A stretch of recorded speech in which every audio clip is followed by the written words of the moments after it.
BreadTube is a consumer category or a genre on YouTube that is mostly, hey, Zonzi, great to see you. Left-leaning political essays for the most part, and a couple of other little mixed-in things, but it's predominantly lefty video essays, and it's grown massively in popularity, like really, really, really popular. Okay. BreadTube has had massive popularity, and in fact, it's gotten so popular, in fact, that now, why is it called bread? Yes, it's called BreadTube because it's a reference to a book called The Conquest of Bread, which is a leftist analysis of mutual aid, a book by Peter Kropotkin. It's a long story. It's a lefty meme. Like most lefty memes, it's mostly unparsable to anybody who doesn't already get it. So, yeah, but the BreadTube is catchy. It's catchy to say BreadTube, even if you don't know what BreadTube means, okay? Now you all know what BreadTube means, so now you're in the know, and I've ruined your minds forever. Have fun with that.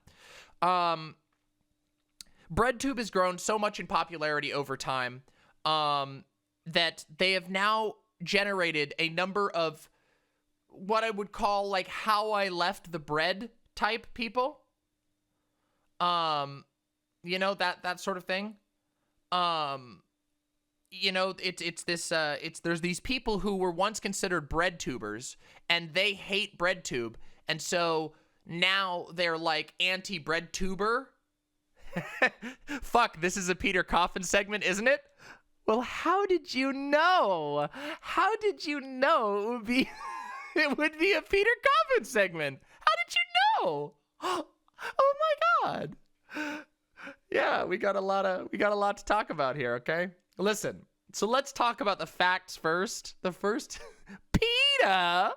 Listen, let's talk about the facts of BreadTube first, okay? BreadTube is nobody chooses to be a part. Yes, Peter uses they them pronouns. Yep. So we'll be on top of that. Peter Coffin was a BreadTuber. Yes, Peter Coffin was a BreadTuber. But there's a problem with BreadTube, okay? And remember how I said that it's like a consumer category? There is truth in that statement. There really is truth in that statement. People don't choose to be a member of BreadTube. You just get decided. For example, recently I saw myself on a BreadTube meme, like a BreadTube ranking chart. Me? A BreadTuber? I'm a streamer. I mean, I stream on YouTube, but I'm a streamer. I don't do video essays. I mean, I do segments that are kind of like video essays, I guess, but I don't really do video essays. So I don't know. It's kind of weird. BreadTube kind of chooses you, and you get stuck with it. So I think being anti-BreadTube is kind of a stupid thing. It doesn't really make sense to be anti-BreadTube because you're kind of just getting mad at random people who didn't choose to be associated with BreadTube. However, that doesn't stop some people from being anti-BreadTube.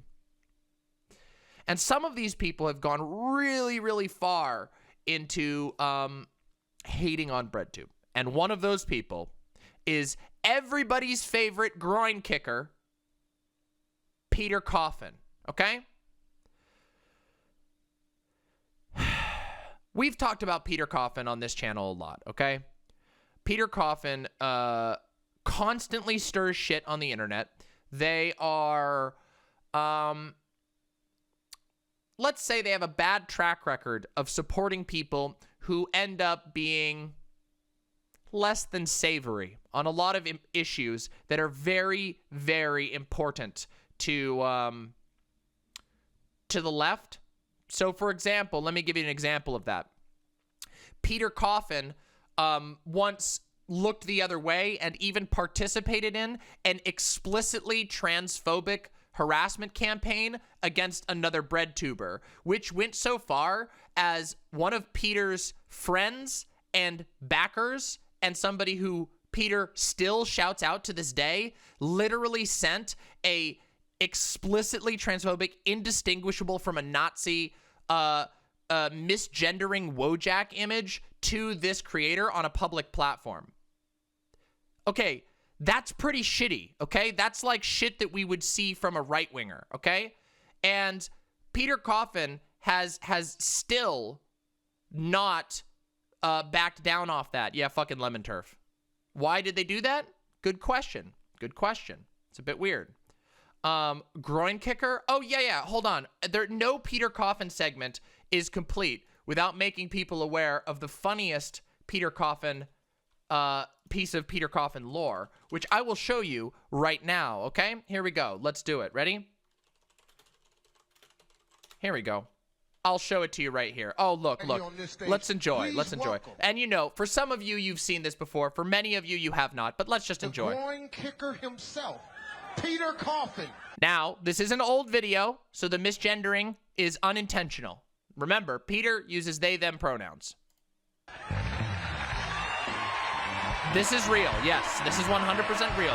Look, that right there is a young Peter Coffin. How you doing? I'm good, Steve. See? That is indeed Peter Coffin. This is the same person. That is the same person. I am 100% sure, Jade Monkey. Yes, it is the same person. I have known about this meme since before Peter even was making BreadTube videos. For us ancients of the internet, Peter has been around for quite a while. Yeah. This is them. This is them. By the way, I got to show you this. Step over here.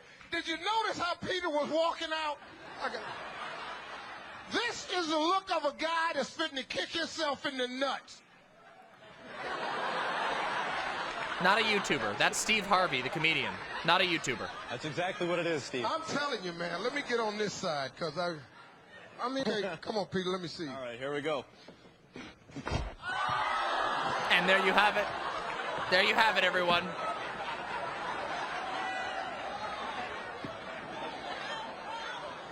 I'm just going to stay here for a second. So yeah. But just so you all know, this is hardly the cringiest thing that Peter has ever done, which is what I'm about to show you right now. The cringiest thing that Peter has ever done. And I apologize for those of my regular fans who have seen this. Everyone needs to see this before we talk about Peter Coffin. They've done, oh no, I'm sorry. You have to watch the Peter Coffin BioShock rap. Here we go. Enjoy yourselves. Yeah. Picky bow, picky bow, picky bow, picky bow, shock infinite. The name is Booker DeWitt. I got old debts, but this song's a hit. Keep seeing tears where time just splits, and songs from the future seem to emit. Was it Pinkerton? Was it Wounded Knee? Sick crows on you if you mess with me. Down Vickers won't believe my abilities. You'll think, when did I take LSD? Oh, you bet I'm quick to test you. Elizabeth, I need to rescue. Take Skyline yes, it if is. you need a great Yes, it is, view Gay of Fish. Columbia. But careful, don't fall through. Roll a rocket from the ground to here. But rest assured, I ain't a rocketeer. My dev time got extended a year. I To be the disagree, best Gay when I Fish. finally premiere in a stylish vest. Save hostage in a stylish vest. Rip time in a stylish vest.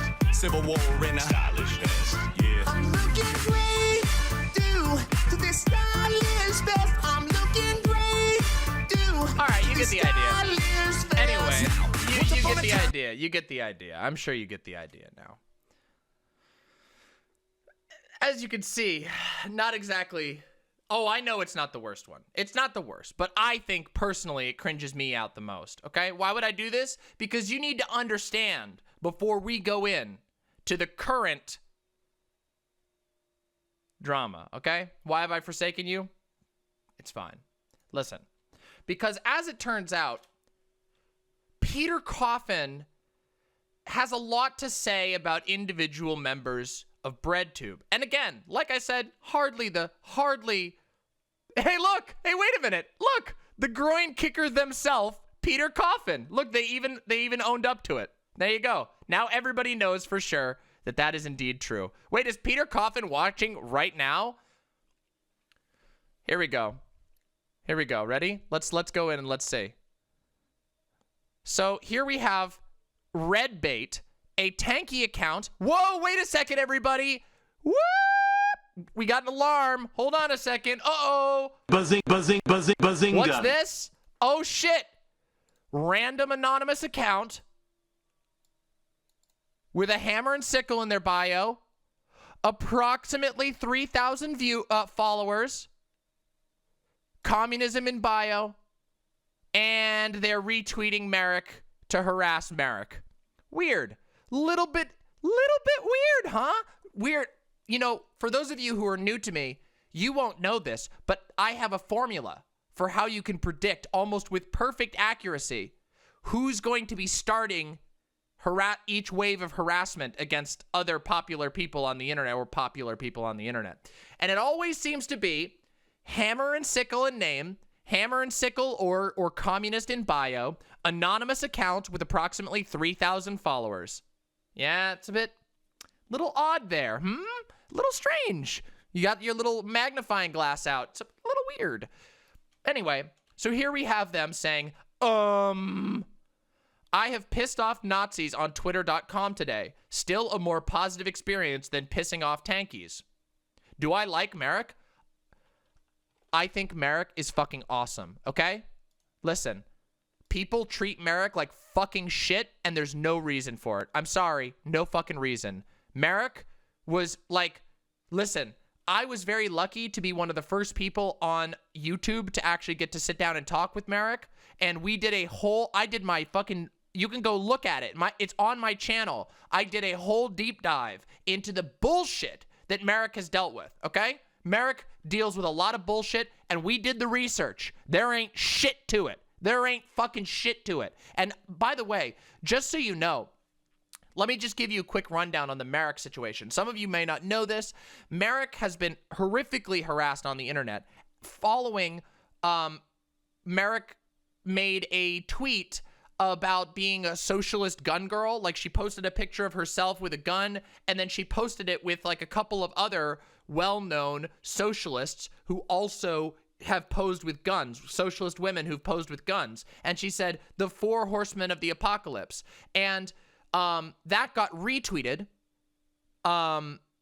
Did Merrick not even make it? No, I'm pretty sure. Oh, but she retweeted it, and it got her account like a fuckload of follows. So she went from being like a 300 follower Andy to a 30,000 follower Andy in like a month. Yeah, she retweeted it, and it got her a fuckload of followers. So she got like literally like exploded on Twitter. And as it turns out, that level of growth and just immediately exposed her to an incredible amount of hatred. Okay? And since then, it's just been, if you've ever seen ContraPoints' video about canceling, or if you know anything about how cancellation cycles work, previous cancellations justify future cancellations, which justify future cancellations, and it just never seems to end. And people get the information wrong, they misremember things, and they just bandwagon into yelling at people and shit. Okay? Sucks. So, that's the little story. But here you go. Here's Merrick just posting to Instagram or Snapchat. Can't remember which one this one is. I think this is Snapchat. But I have pissed off Nazis on Twitter.com. Still a more positive experience than pissing off tankies. All right. So, no, it wasn't Pixel Junkie. That's not true. It's actually a very good one. So here we go. And of course, by the way. Oh, wait, they have they all? Oh, okay. So they've changed that. All right, whatever. Yeah, but talking about, okay, and then here we go. So Peter Coffin retweeting this random tanky account that's bothering Merrick. Peter Coffin trying to start it up again, knowing that Merrick has gotten basically nothing but harassment. And by the way, there's a lot more behind the scenes about Peter Coffin's dislike for Merrick. Let's just say Peter Coffin does not like Merrick, okay? And here we go. Yeah, but talking about class is what makes you red-brown. Like, you get dogpiled by a bunch of Nazis, and your first instinct is to say, well, the communists are worse, and you're not red-brown? Also, her face is fucked up. Oh, don't you worry, Vermin. So you see, this really cool, this really awesome streamer that you may or may not be watching right now was one of the people who quote retweeted this. You know, just saying, look, I got one in. All right, listen, your favorite, your one and only demon mama. I got one in right here. Peter Coffin, a person who looks like an undercooked cat hair pizza, is trying to insult Merrick's looks. Please call back when you get your OnlyFans off the ground. And I'm I'm a little proud of that one, okay? I'm a little proud. That one to me was a banger. In fact, it was such a banger that I ratioed Peter Coffin. Peter Coffin, who has what? Fucking 35.3K followers, and I have 6,000, and I like quadruplicate ratioed Peter Coffin with my cat hair pizza tweet, okay? So I'm just saying, if you don't follow me on Twitter, why the fuck not? Why the fuck not? Okay? And I also got another one in here, but I don't think this one was much of a banger, which is, hey, maybe the communists should reanalyze their approach. If the victims of their harassment are reviewing it unfavorably to Nazis. I can't believe this is the hill that Peter is dying on these days. Yeah. Yeah. And we got to talk about this. Yes, I'm displaying to you how to use Rule 4 of the Imps Code. You take somebody that you don't have any intention of, like, being able to sit down and be friends with, and you show them how they're wrong when they're being a fuckhead. Because, let's be real, Peter was being a fuckhead. There's no way around it. He's just, out of nowhere, retweeting somebody who's suffered a shitload of harassment to start it back up again. By the way, Silent, we just found out Peter has switched to using they all, I think, if I'm not mistaken. Maybe I'm wrong about that. Okay, I haven't confirmed that. Never mind. I haven't confirmed that. It's not been oh, yes, I have. It says right here. Here, look, right here. We're clear now. They all Michigander. They all Michigander. I don't know what that means. Anyway, does that mean they're from Michigan? Is that what that means? Is that what Michigander means? I don't know. All right, so we got to talk about something, okay? All right. So, why, you might be wondering, why, what is this all about anyway? What is this motherfucking shit about the red-brown stuff? That seemed to come out of nowhere, didn't it? Yes and no. So we got to talk about this concept. Now, some of you I know, if you're from Vosh's audience, I know you know about this. I know you know about this, but a lot of you who aren't from Vosh's audience probably don't. So I'm going to talk about it.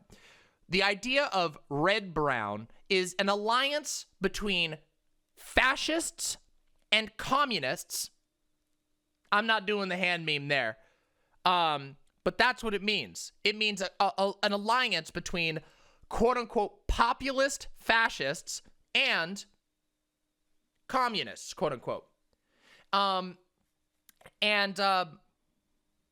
This is a phenomenon that goes by many other names. Some people call them Nazbols, aka nationalist Bolsheviks. Some people call them third positionists, which is one you may have heard. Some people call them class reductionists. Other people call them red-brown. Other people call them red-fash. So you've probably heard of a couple of these, yeah?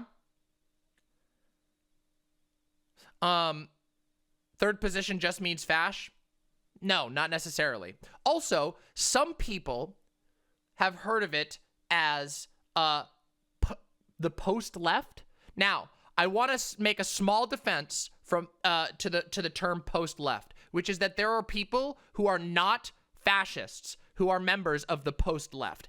Unfortunately, a lot of Nazis have taken the post-left position and have kind of fucked up the term. So, yeah, you're talking about, yeah, the Nazbol vortex. Yep. Yeah, the problem, though, is that, yes, I recognize that the post-left is not, all Nazis, is not all fascists. However, there's a lot of them who've taken it. I know, Saul. That's why, I mean, you'll notice I took a special moment to note that. There's a reason why. I know post-leftism is an egoism term originally. Yes. That's why I took the time to specifically call out that I don't think that it's fair that the post-left gets completely fucked up by these class reductionists. Aren't I talking about tankies? Not necessarily. Although there is a huge overlap between red-brown alliance, Nazbol vortex people, and tankies, okay? In fact, I can give you some really good examples of this. Have you seen, does anybody know the podcast that Peter Coffin used to be involved in? Low Society? You know, that podcast loves people like, what's his name there? Oh, I always forget his name. Now I've forgotten his name. What's his goddamn name? Caleb Maupin. Caleb Maupin. They were, in fact, hold on, let me see if I can find the tweet. Can I find it? Let's see. Hold on a second. Here we go. Caleb Maupin. Here we go. Hold on. Here we go. Here, let's see if I can find it. Where is this one? I want to see if I can find it. This is my favorite. This is my favorite one. Hold on a second. Let's take a look here. So we got this one. Sorry, Twitter search sucks. I just want to see if I can find it, because this is such a good one. Oh, it's so good. It's so good. Is it here? Oh, yeah. Well, here's the episode they literally did with Caleb Maupin. They did a whole episode with Low Society. But recently, they just were sending hearts to each other. I can see if I can find it here. I was just looking at this the other day. It was very recent. We did one on Low Society. Oh, here we go. And this guy, by the way, just so you know, Maupin is somebody who has on regular occasions sat down and had glowing conversations with TERFs, has sat down and had glowing conversations with the literal inventor of the term Nazbol, of the modern Nazbol movement. Yeah, so let's just say again, like I said at the beginning, Peter Coffin and all of Peter Coffin's associates all have a lot of associations with people who don't really represent lefty values at all. Like, at all. As in, they're like, pretty bad. Wait, I've chilled with some weirdos. Yes, but I don't believe that you can even find a single example of me giving a glowing interview with somebody who is who has advocated for the opposite of what I believe in.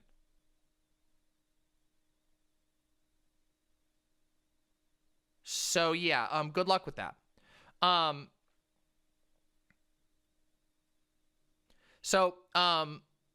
mean, yeah, you could say it. Like, you can go look for it yourself. I mean, literally, they've talked about this, like they've been pretty open about their like of Maupin and other people. Also, Peter Coffin has on repeated occasions, sorry, I misspoke there, Satario. You're correcting me. Real quick, correcting some lefty misinformation. The term was not invented, but the modern movement is represented by Dugan. I apologize. I do know I do know that the term exists. Anyway, yeah. What was I gonna say here? So let's talk about this sort of situation. Okay.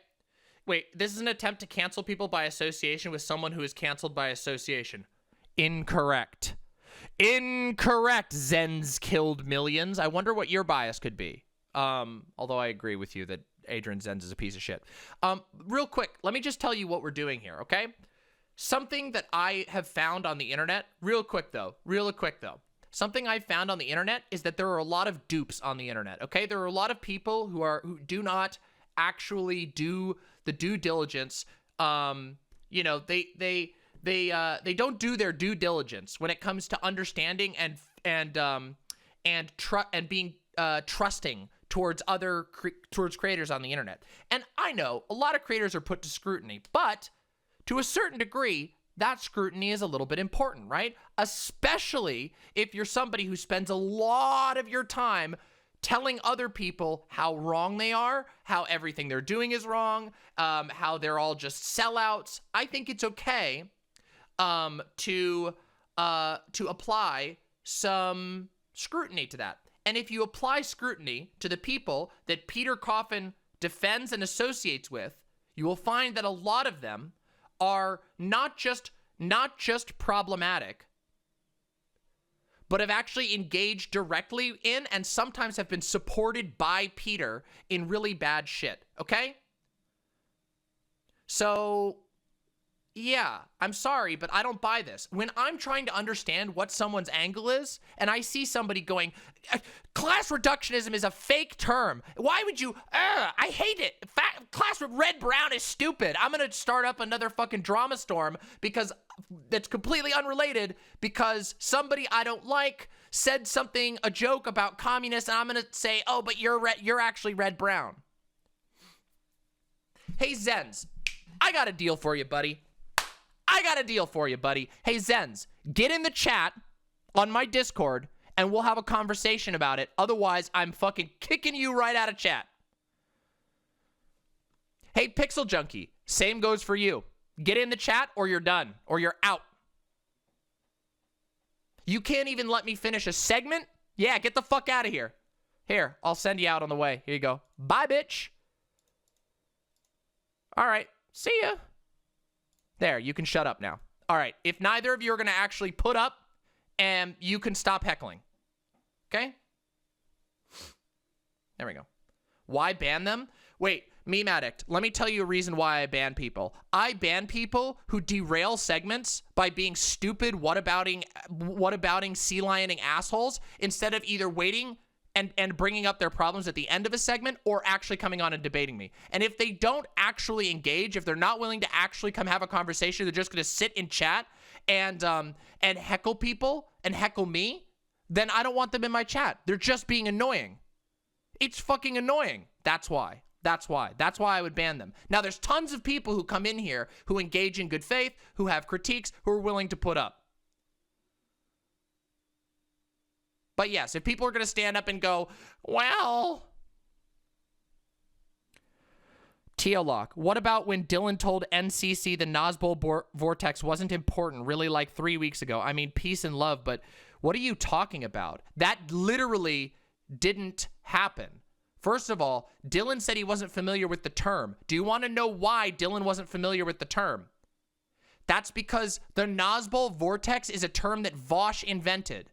And I like the term, by the way. I like it, and I talk about it. But the Nazbol vortex is a term that Vosh invented, and it hasn't percolated out of his community yet. You're just so terminally online, or I should say, in this case, terminally plugged into one or two groups that you don't realize that other people don't know what that is. You know that most people in the world don't even understand what the term class reductionism is?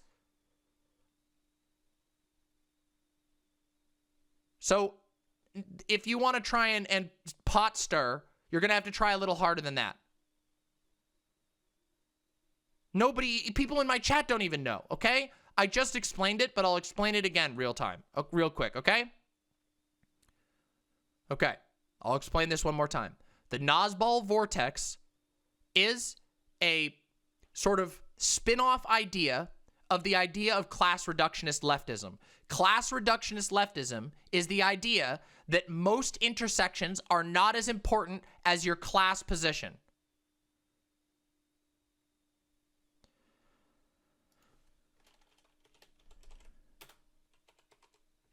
There we go. Simple. Okay? What happened to my hand? Okay, that's it. I'm taking it off. I just had my blood drawn, okay? Jesus Christ! Jesus, thank you for the concern, though. Much love, okay? Fuck.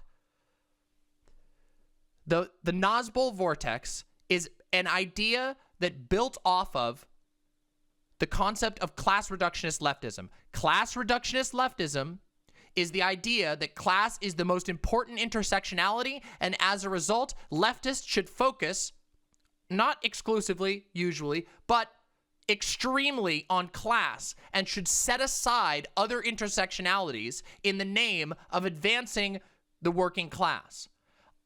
Now, you might go, that seems kind of innocuous on its face. However, there are problems with this idea. The idea that you can just tell black people, that you can just tell immigrants, that you can just tell trans people, that you can tell gay people to just shut the fuck up and sit pretty while the working class wins the class war is is a very bad idea. Unless you happen to be white, cisgender, and straight. Oh, then you're good. Oh, and a man. If you're all of those things, you're great. But you don't have any allies anymore. So in my opinion, class reductionism is one of the worst ideas you can get. It is terrible. It destroys our sense of solidarity and ruins our trust. Okay. So, the Nazbol vortex is the idea that a whole bunch of class reductionists and a whole bunch of populist, quote-unquote, righties like Tucker Carlson are all coming together in a giant whirlpool into a socially conservative but fiscally left movement. That's an idea that Vaush came up with. Now you get it. Class reductionism plus right-wing populism smashes together, big whirlpool, creates the Nazbol vortex. Okay? Bam. Now you understand the concept. Bam. Okay? Jesus fucking Christ. Sorry, everybody. I'm raging today. I'm raging. Tucker Carlson is a class reductionist. Yes, absolutely. Tucker Carlson is absolutely a class reductionist, but he's not a leftist. Class reductionism is bad. I agree. It's very bad. I think it's very bad. I think it's one of the stupidest positions you can have. Now, to tie this all back to what we were talking about before, Peter Coffin doesn't has a huge problem with the idea of class reductionism existing that has gone on for well over a year, okay? Peter Coffin has made thread after thread, video after video, mocking people for believing that there are class reductionists out there when there are verifiably class reductionists and class reductionist language out there. In addition, Peter Coffin has protected, defended, and spoken on behalf of many class reductionists. In addition, Peter Coffin also associates with people who engage in explicit acts of racism and transphobia, okay? This is why I don't trust and don't like Peter Coffin's advocacy, okay? And yes, I agree. Peter Coffin has engaged in class reductionism themselves.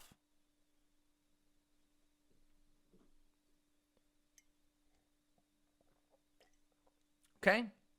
Now,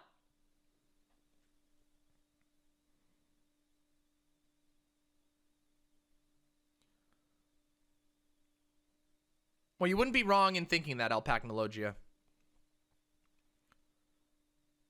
Yes, I know. Satarial, I agree with you. This is nothing new, at least not outside of the USA. Most neo-Nazi parties in Europe use this kind of rhetoric. Yes. In my opinion, class reductionism is mask on... Class reductionism, in my opinion, is mask on Nazism, essentially. It is, I don't see the difference. It's just... Like when you're a class reductionist and you say, no, we can't cave into bourgeois interests like trans rights. You know, maybe you're right. Maybe there is something a little weird about the Jews. I mean, the elites. Yeah, the elites. We'll stick with that one. That's an impersonation. That's me being sarcastic. When you start saying shit like that, I think that you're at the point where you are just mask on. And this is why I go really hard on class reductionists, okay? Seriously, this is why I go hard on this. Because I think that it is a type of ideology that if it catches on, it will be incredibly, incredibly detrimental to all progressive and all leftist organizing. When you start... undermining the trust that is required to build solidarity. When you start saying, well, you know, have you ever considered if trans rights is a decadent bourgeois ideology? And by the way, just so you know, there are a lot of people involved in this one particular anti-BreadTube faction who've said that exact thing. Very, very weird, isn't it? Really strange that that's a sentiment that's been put forward or floated by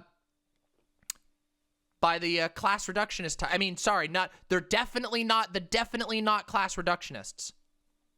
Kind of weird. Kind of weird. So this is why I go hard and I make fun of people who are essentially class reductionists. And keep in mind, one of the things that Peter Coffin does is Peter Coffin gets mega triggered every single time someone calls them a class reductionist. They lose their shit. They'll post that article. Oh, class reductionism isn't real. Oh, it's fake. Red Brown, aren't you the real Red Brown? I mean, look at this goddamn tweet. I mean, right? Like, am I out of line in saying, like, look at this. Oh, well, talking about class is what makes you Red Brown. But it's not Merrick. Merrick's the real Red Brown. Oh. I wonder what would make Peter Coffin so defensive about being called class reductionist. Wouldn't it be very, listen, I'm not gonna lie.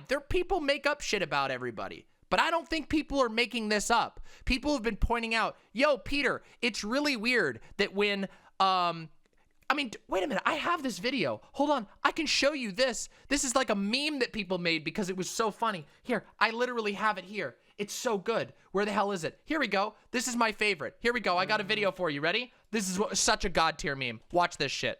Watch this. Ready? Classic Peter Coffin tweet. I have no ill will towards any trans celebrity.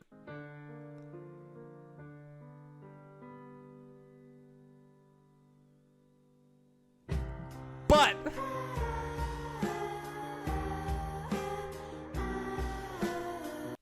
classic. Kind of weird, right?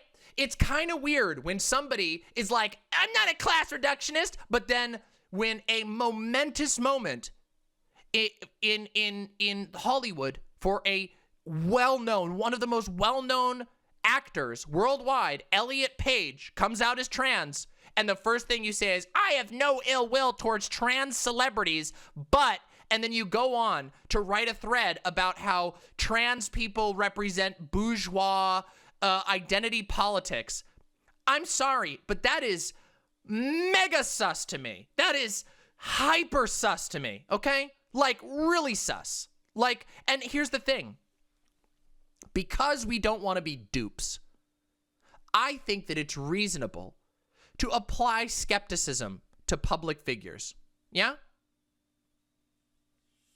Is that really so unreasonable? Intelligent, fair criticism. And I think that's what I've done here. I've pointed out that Peter Coffin seems to engage in a fuckload of really weird signaling. And it weirds me out. And not to mention, of course, that Peter Coffin does engage in a ridiculous amount of Twitter-based shit stirring and pot shots and other bullshit. Very weird to me.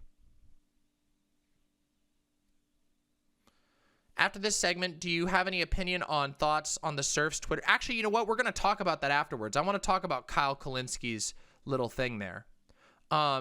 Jin-chan, do you have the link for that? I wasn't going to talk about it originally, but I think it's I think it is a fortuitous moment to discuss that.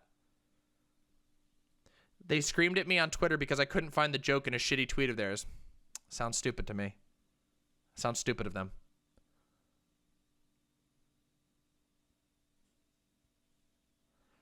Hot take. If I'd felt comfortable with my body, I'd totally do a debate with someone against hot tub streams in a hot tub. That'd be great. I think that would be amazing. Okay.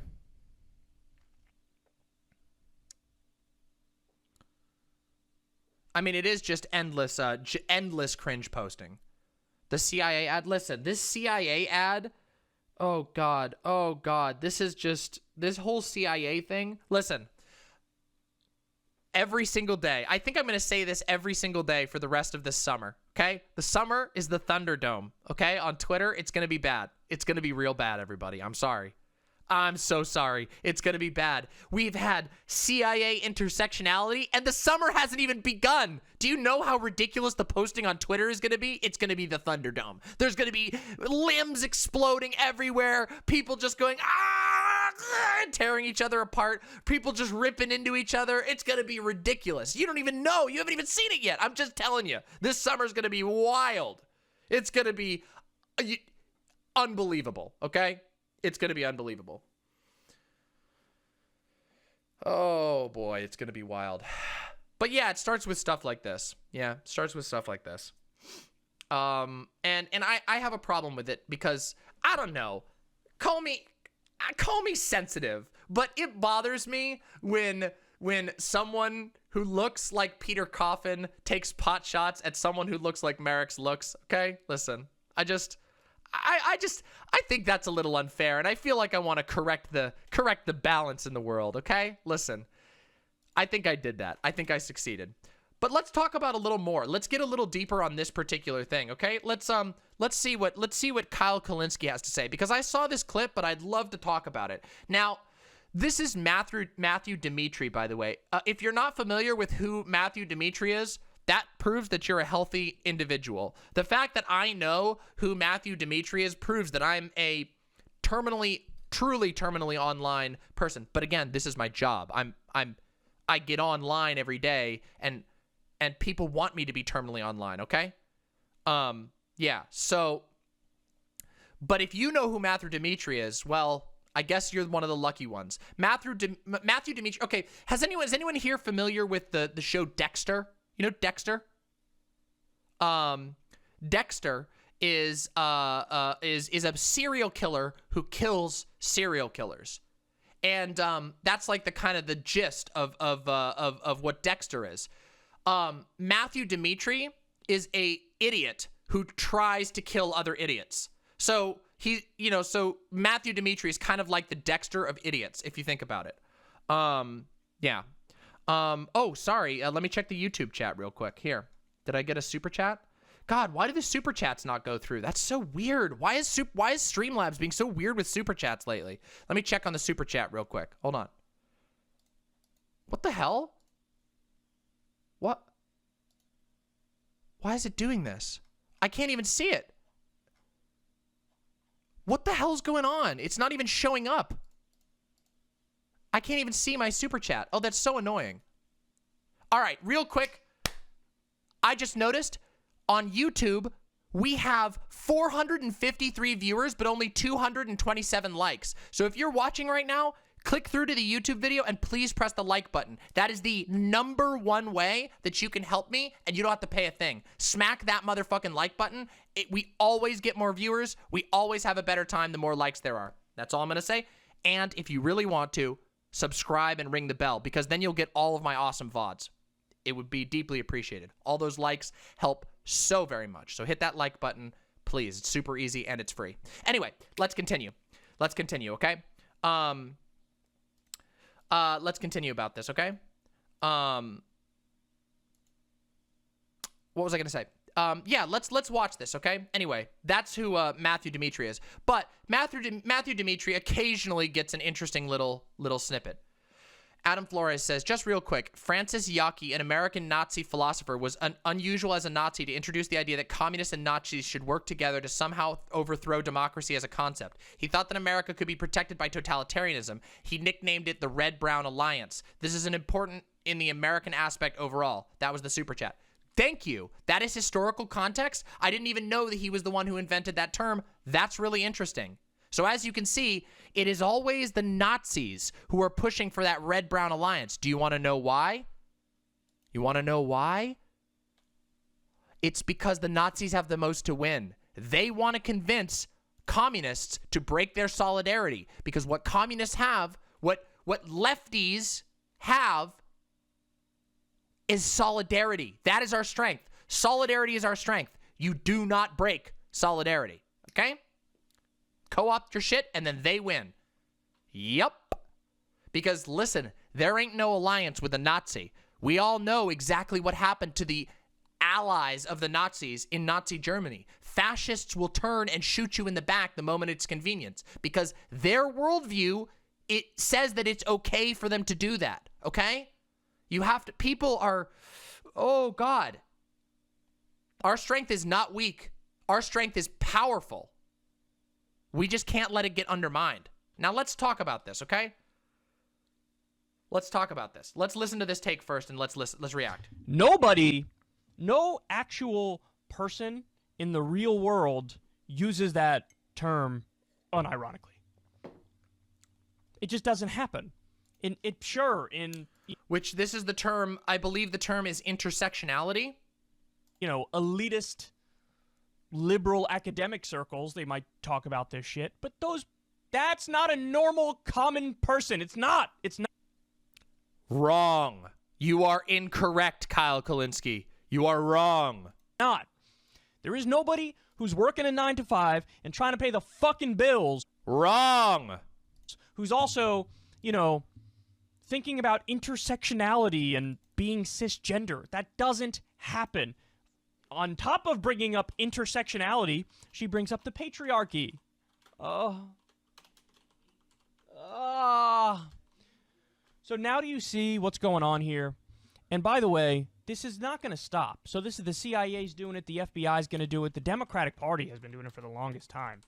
I'm not for Medicare for all. I'm not for free college. I'm not for a living wage. I'm not for ending the wars. I'm not for ending the drug war and freeing the nonviolent drug offenders. I'm not for any of the actual policies that are important and would fix the country and make everything better.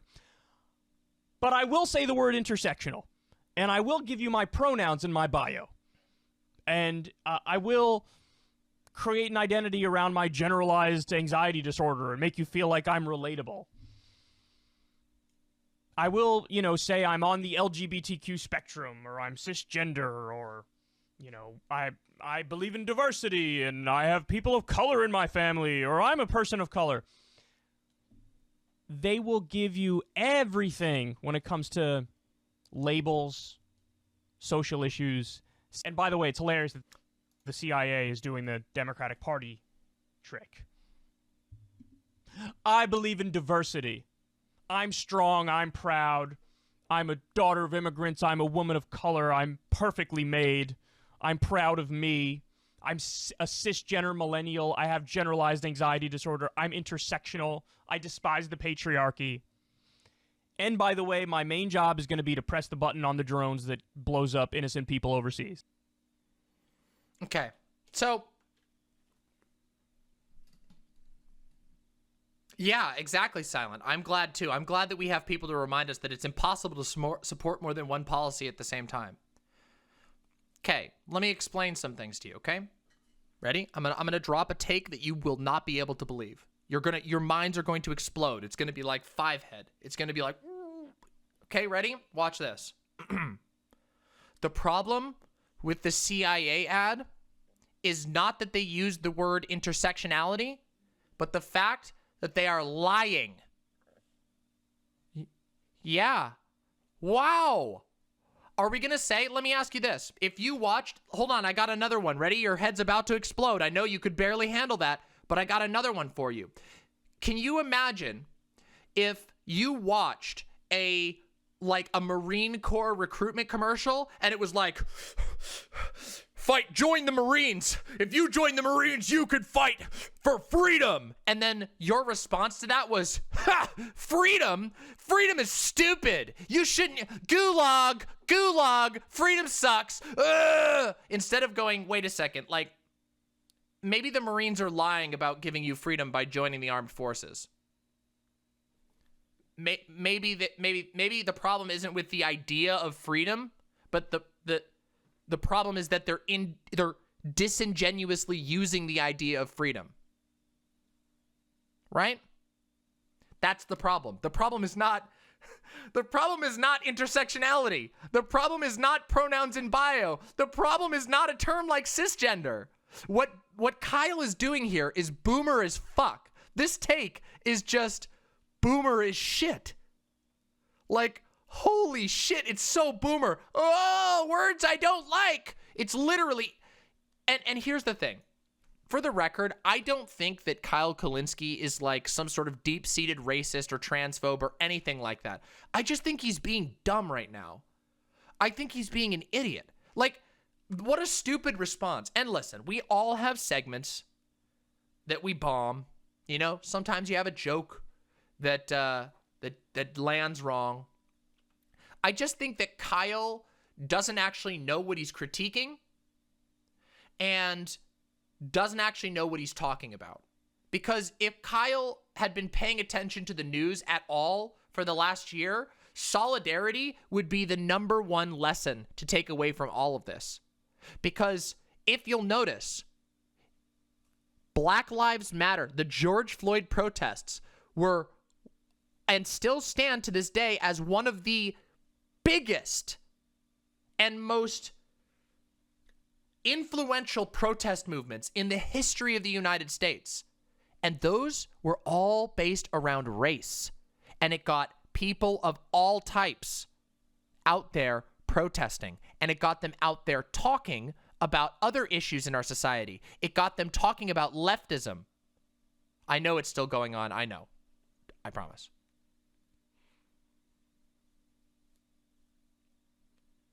And I always want to ask, okay then, if it's true that we should be class reductionists, if it's true that we should focus on class, where's the class movement? Where are you, motherfuckers? And I ask this of every fucking stupid-ass revolutionary Marxist org out there in the world. Where the fuck are you? Where are you? Where are you? Where were you when police were kneeling on some people's neck and getting them killed? Where were you during the pandemic? Where were you when the police were shelling and tear gassing people on the side of a hill? Where were you?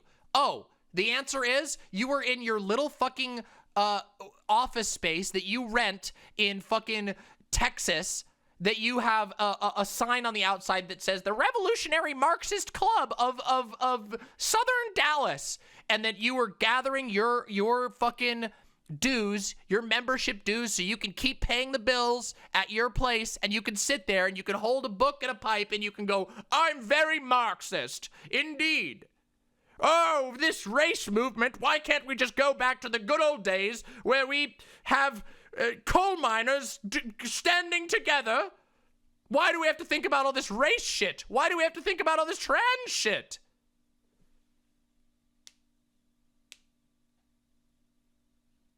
No, I'm not kidding you, Opus. You think I'm kidding. I think one of the biggest Marxist orgs is based out of Texas.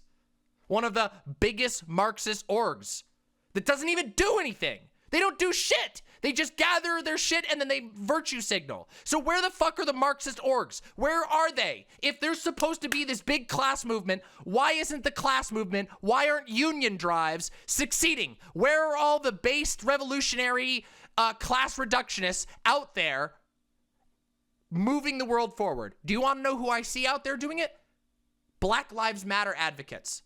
Trans advocates. Those people are the ones out there doing the fight. So where the fuck are all the fucking class people? Idiots. They're all talk and no action, and their worldview is verifiably incorrect. Okay? Verifiably incorrect.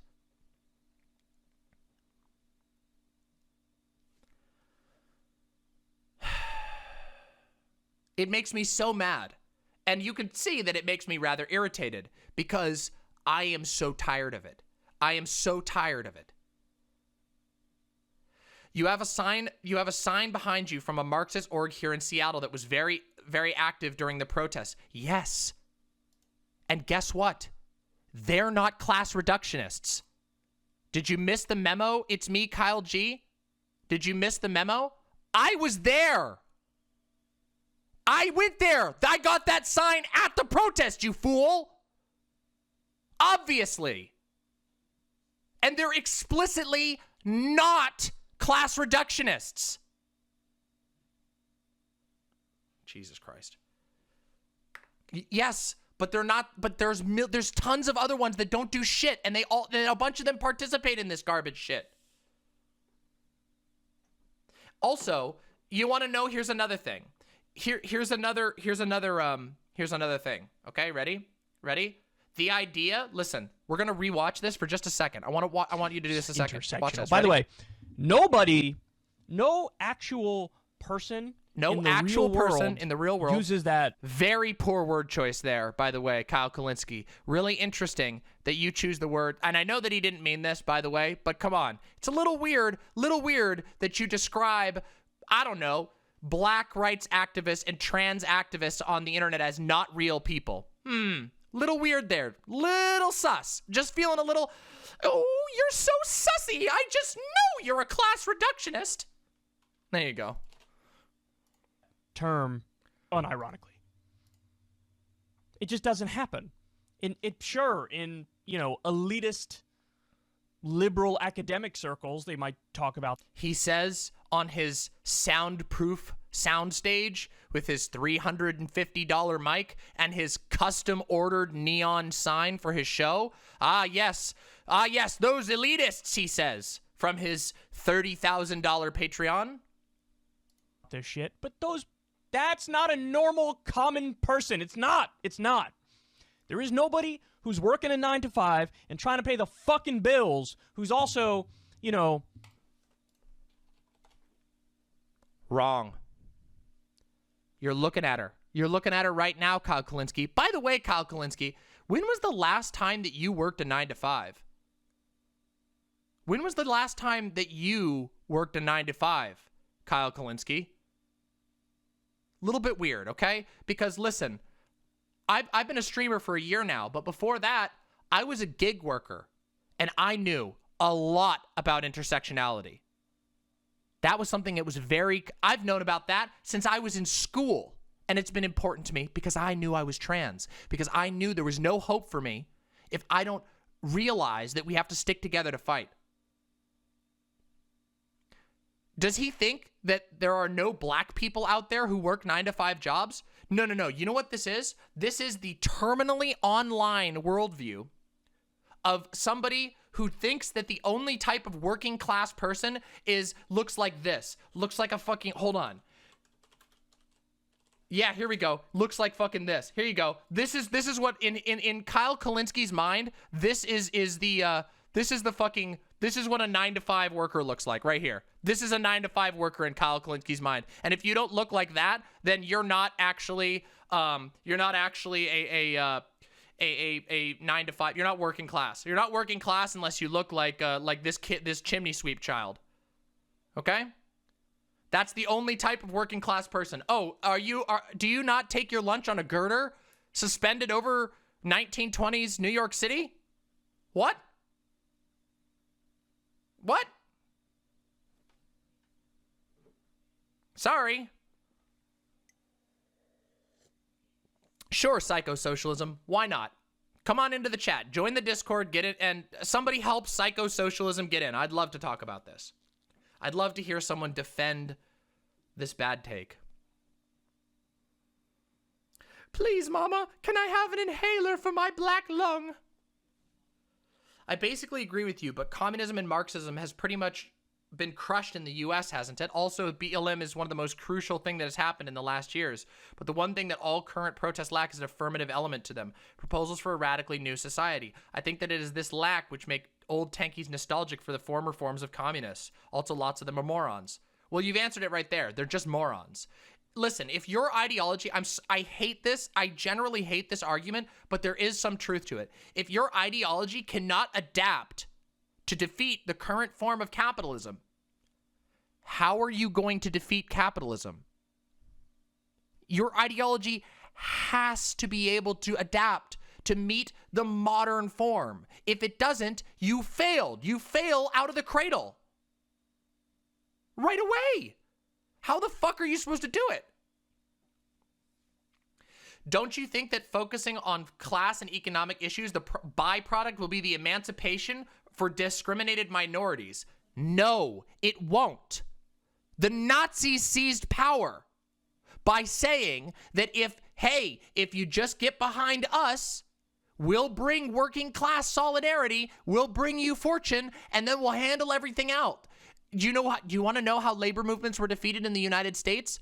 They used racism. Labor movements in the South were exploited by proposing racial splits. Hey, your union should be segregationist. Okay, sure. We'll make a segregationist union. Well, guess what? Now your union doesn't have solidarity. You can't strike if the black people aren't allowed in the union with you. Solidarity what's the song? Let's get a little old school. You wanna go to a little old school? Wanna do a little old school Marxist signaling? Yeah, we can do a little. Here we go. Ready? Solidarity forever. Solidarity forever. Solidarity forever. 'Cause the union makes us strong. Oh, apparently, except for if you're trans or gay or black, and then no, it doesn't. Then forget the solidarity.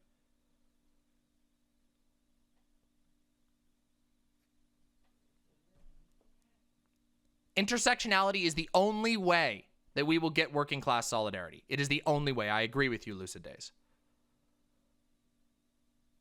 I should not, if your, let me tell you something. Let me just tell you something straightforward. If your answer to a trans person saying, hey, I'm dying right now, what can the leftist movement do for me? And your answer is, well, if you agree with us, as a byproduct, you might get your rights. You might get your health care. Does that sound like a compelling argument to anybody who's not you? Are you fucking ridiculous? How stupid is that? How stupid and self-centered and oblivious is that? Yeah, as a byproduct of our movement might be that you might get rights, but we're not gonna talk about it, and I want you to not talk about it because it will detract from us. This is the same argument. This is the exact same argument as people who say, well, you know, can we just hush down the trans stuff because it weirds out Republicans. So we should really tone down the trans stuff.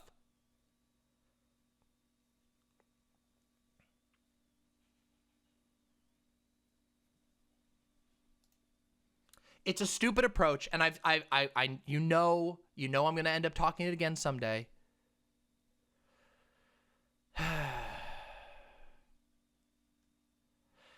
I was listening to the coverage of the Derek Chauvin verdict at work and literally started crying because the BLM crowds were chanting "Trans Lives Matter," and I feel seen for the first time in a long time. As it turns out, interestingly, if you build a movement based off of solidarity, your movement will have strength. Because more people will feel included in your movement because they will know they're fighting for you, and those people will fight for you if you fight for them. Kind of important. Kind of important.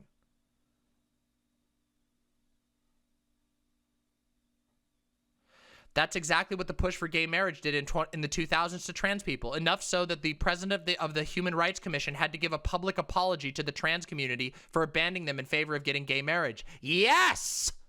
Exactly. It's so bad. When you set aside somebody's rights in the name of looking better, it's bad. That doesn't mean you don't need to have good arguments. It doesn't mean there isn't tactics involved. But the assumption has to be that we stick together. Because if we don't, we all end up in camps. We know how this goes.